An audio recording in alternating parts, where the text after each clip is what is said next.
Նախագահ Սերժ Սարգսյանը Ռուսաստանի Դաշնության նախագահ Վլադիմիր Պուտինի հետ սեպտեմբերի 7-ի հանդիպման ընթացքում հայտարարեց, մեջբերում եմ, վերջին 2 շաբաթներին սահմանում շատ լարված է։ Ադրբեջանական կողմը բացի խոշոր տրամաչափի հրազենից կիրառում է հրետանային զենք։ Իհարկե մենք ստիպված ենք պատասխան տալ։ Ես դրա մասին ավելի մանրամասն կխոսեմ Դուշանբեում ՀԱՊԿ գագաթնաժողովի ժամանակ, մեջբերման ավարտը։ Սահմանային լարվածությանն առնչվող հարցերի մասին ենք զրուցելու Ազատություն ռադիոկայանի տեսակետների խաչմերուկ հաղորդաշարի այսօրվա հյուրերի Հայաստանի պաշտպանության նախկին նախարար Վաղարշակ Հարությունյանի եւ Հայաստանի նախկին փոխվարչապետ պաշտպանության նախկին փոխնախարար Վահան Շիրխանյանի հետ։ Պարոն Շիրխանյան, դուք ավելի վաղ մամուլի ասուլիսում ասել էիք, որ հանրությունը եւ հատկապես լրատվամիջոցները չափազանցնում են սահմանային իրավիճակի սրությունը եւ այնքան են սրում, որքան ինքը չկա, 21 տարի է զինադադարի պայմաններում են եւ երբեք չեն դադարել սահմանին ընդհարումները, կրակոցները, փոխադարձ սպանությունները, սա ձեր խոսքն էր, բայց արդյոք մի քիչ իրավիճակը տարբեր չէ հաշվի առնելով, որ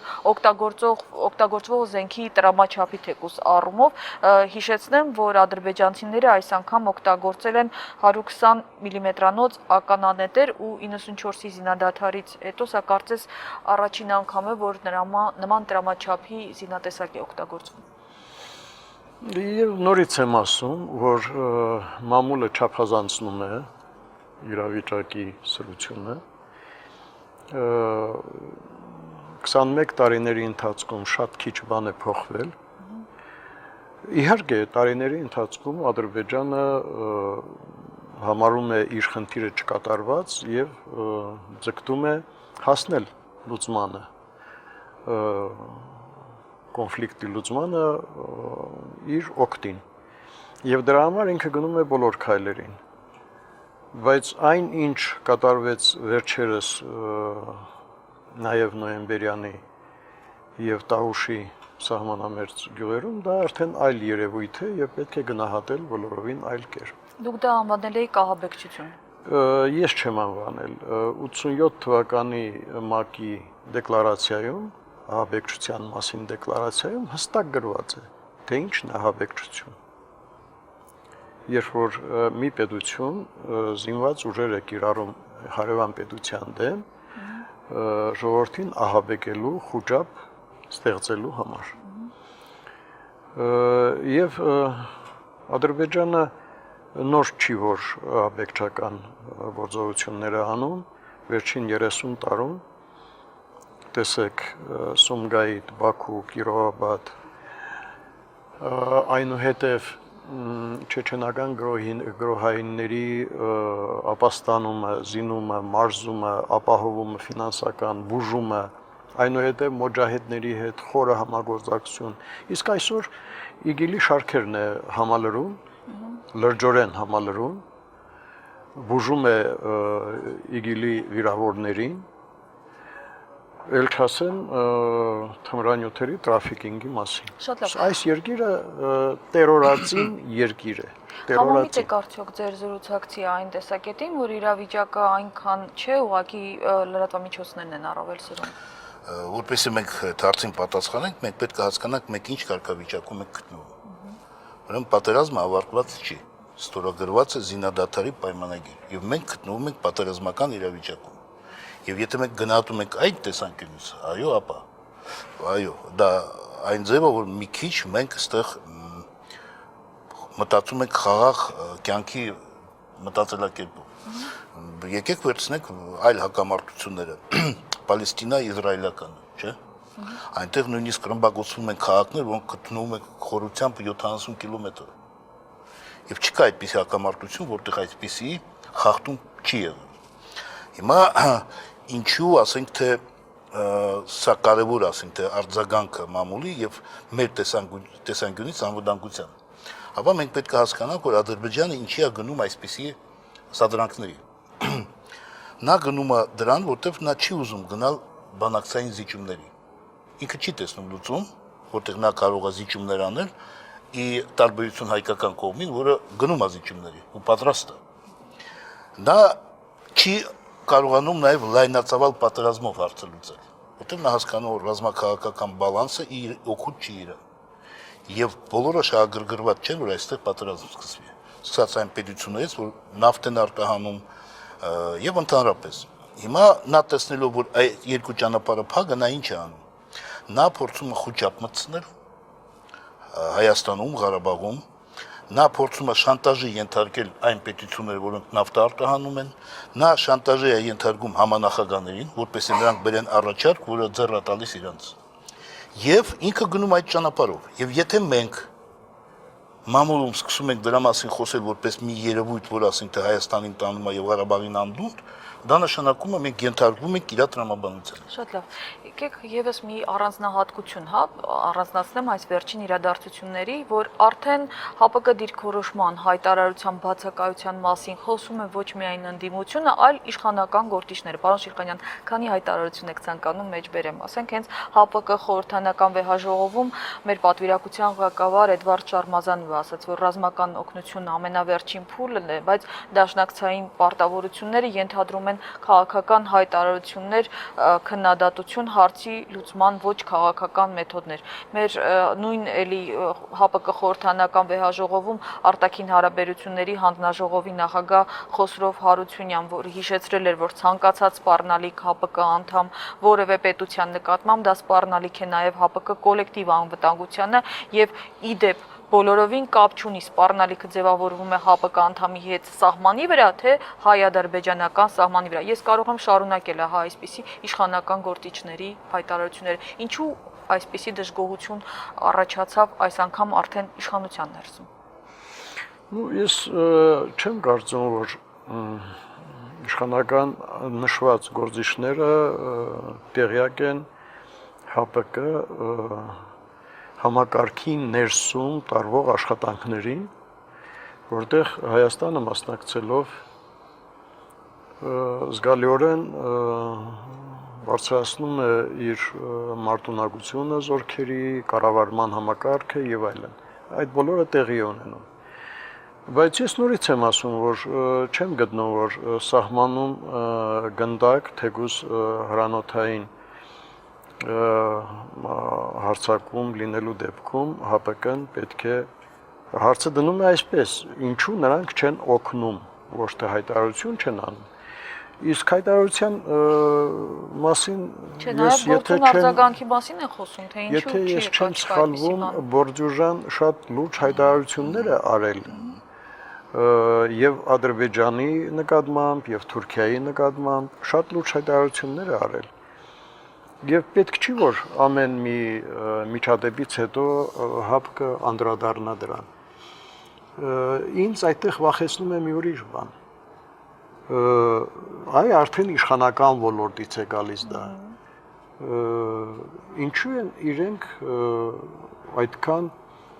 մեծ սպասելիքներ կապում դրսի հետ երկրի անվտանգության ապահովման։ Եկեք եւս մի մեջբերմամբ հա ձեր հարցի պատասխան տամ արտաքին հարաբերությունների հանձնաժողովի անդամ իդեպ նախագահի նախկին խոսնակ Սամվել Ֆարմանյանը ասում է ցույց տվեք մեկ այլ ռազմաքաղաքական դաշինքի անդամ որևէ պետություն, որի տարածքը հրետակոծության ենթարկվի մեկ այլ պետության կողմից եւ տվյալ դաշինքը չարձագանքի, ինչպես հարկն է։ Ես նման օրինակ չգիտեմ ասել։ Թող լավ նայի, նույն Իսրայել, Պաղեստինը, թող լավ նայի։ Հունաստան, Թուրքիա։ Հա, թող լավ նային։ Երկուսն էլ ՆԱՏՕ-ի անդամ, բազմաթիվ խախտումներ, բազմաթիվ միջադեպեր, երբևէ ՆԱՏՕ-ն հայտարարություն արել է, որ M1-ի օգտին։ Իհարկե ոչ։ Թող լավ նայեն։ Պետք չի միշտ հուսալ, որ մենք ունենք ՀԱՊԿ պայմանագիր, մեր թիկունքին ՀԱՊԿ-ն կանգնած է, պետք չի դա մարդկանց համար դարձնել սովորական։ Մենք անկախ երկիր ենք, ունենք մեր զինուժը, ունենք մեր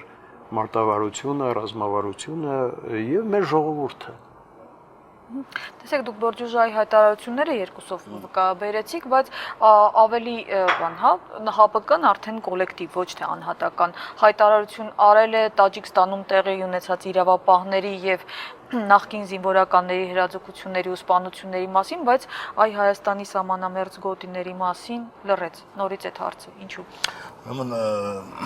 այստեղ պետք է հետևենք ու հստակ նշենք, թե ինչ է արել ՀԱՊԿ-ն ու այլ պետությունները նույն ՆԱՏՕ-ն այս հարցի կապակցությամբ, որտեղ մենք նաև ՆԱՏՕ-ի հետ ենք համագործակցում, չէ՞։ ՆԱՏՕ-ն որևէ հայտարարություն երբեք չի արել, մեկ։ Երկրորդը, ուրեմն հապկա արել է եւ միակ բարձրաստիճան պաշտոնյա Բարդուժան, որը այցելել է շփման գիծ։ Այլևս մարդ չի եղել եւ հայտարարություն եղել է։ Հիմա անդրադառնանք թե հապկը ինչ պետք է անի։ Սա իրավական հարց է։ Այո, սա իրավական հարց է։ Հիմա ես ձեզ մեջ բերում եմ հապկ պայմանագրի 4-րդ կետը, որտեղ հստակ գրված է ագրեսիայի դեպքում եւ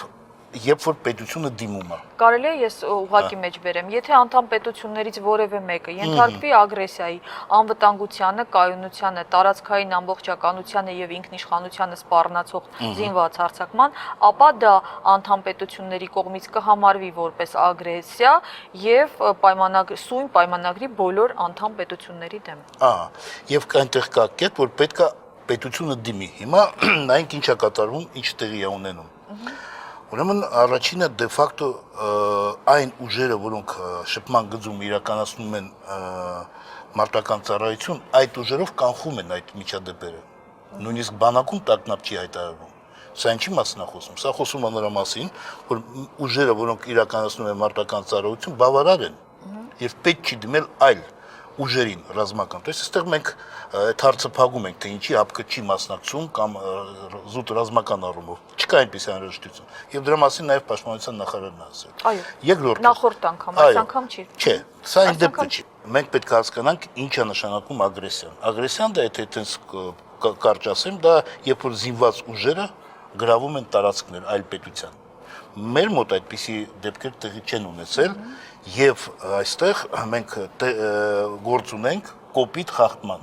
զինադատարի պայմանագրի։ Մենք պետք է գնահատենք այդպես։ Հիմա ինչ է նշանակում, ասենք թե մենք ինչ պետք է անենք հապկի հետ կապված։ Բայց ոչ թե միայն հապկի, այլ բոլոր կազմակերպությունների հետ, որոնք պատասխանատվություն ունեն։ Դա անվտանգության խորհրդամակի, ՄԱԿ-ը, ԵԱԿ-ն,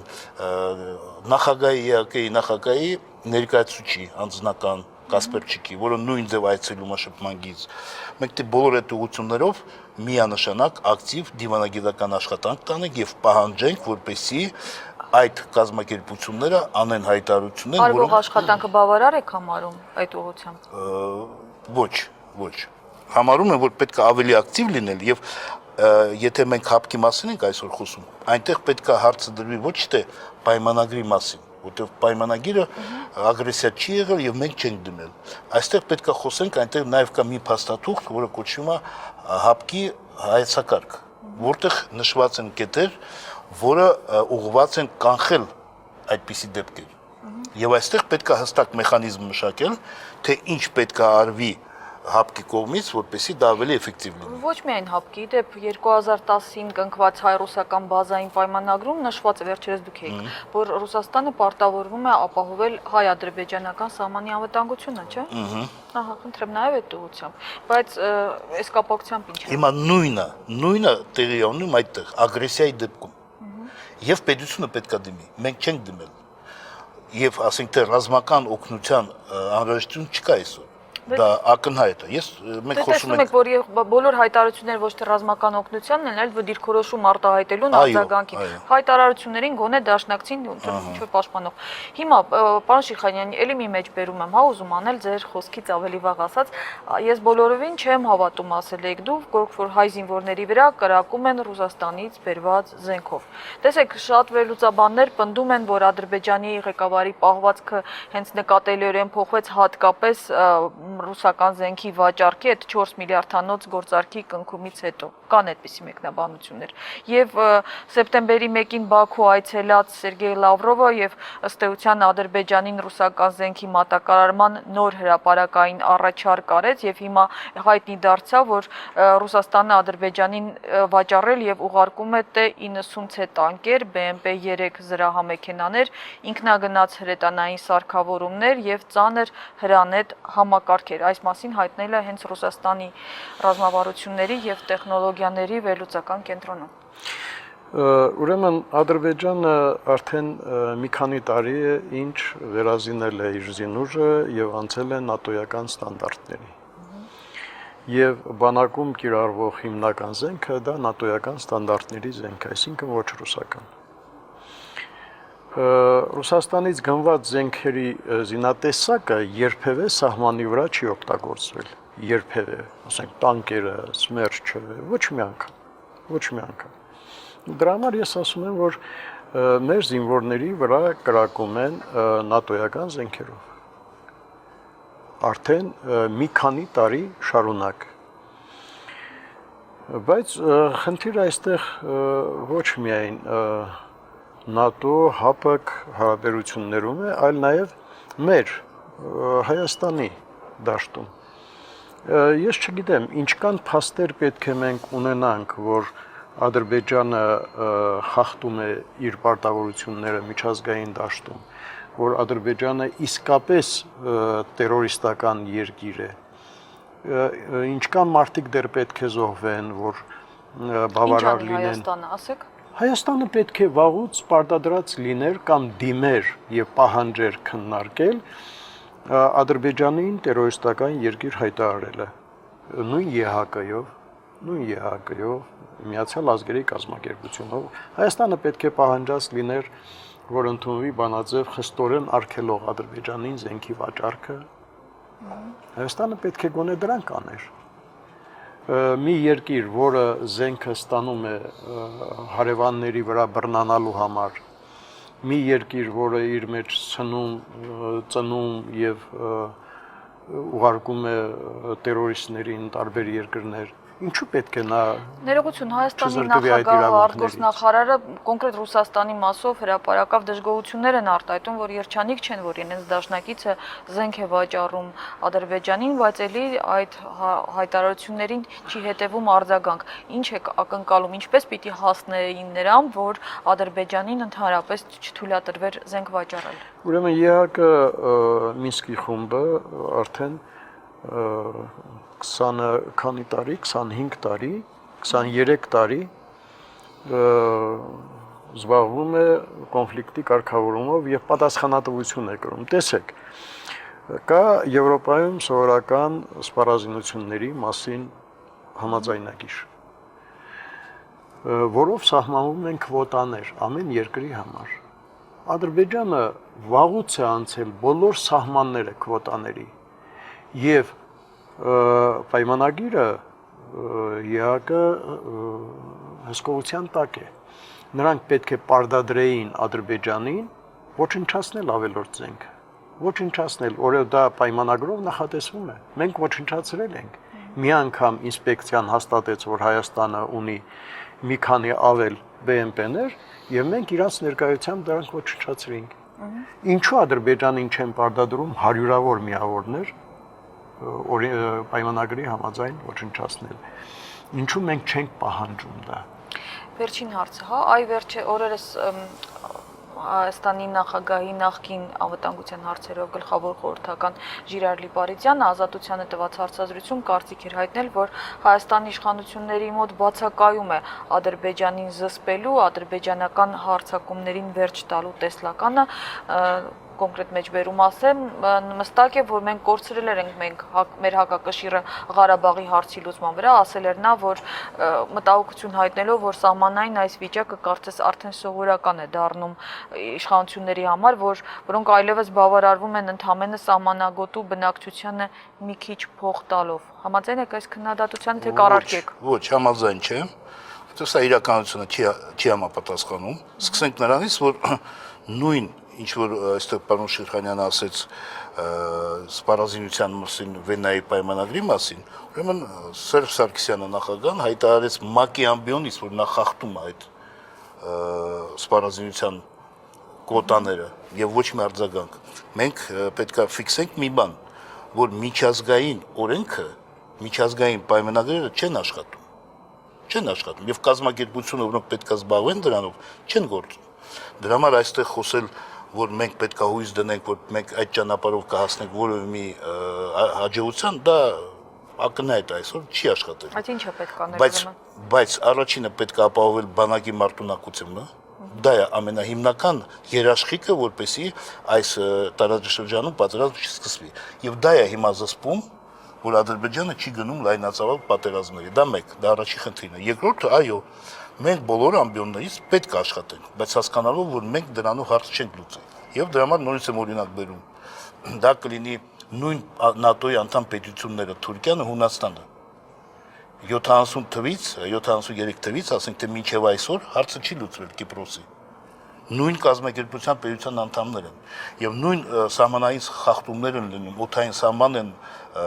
անցնում Թուրքիայի ինքնաթիռները եւ որևէ բան լուծում չկա։ Այնպես որ մենք պետք է հստակ հասկանանք, որ հիմնական մեր անելիքը դա բանակի մարտունակությունն է եւ բնական է մենք այդ ուղղությամբ պետք է աշխատենք բոլոր կազմակերպությունների հետ։ Շնորհակալ եմ մեր հրավերը ընդունելու համար։ Հիշեցնենք, որ Ազատություն ռադիոկայանի տեսակետների խաչմերուկում այսօր հանդիպեցին Հայաստանի նախկին փոխվարչապետ, Հայաստանի պաշտպանության նախկին փոխնախարար Վահան Շիրխանյանը եւ Հայաստանի պաշտպանության նախկին նախարար Վաղարշակ Հարությունյանը։ Հաղորդումը վարեց Աննա Իսրայելյանը։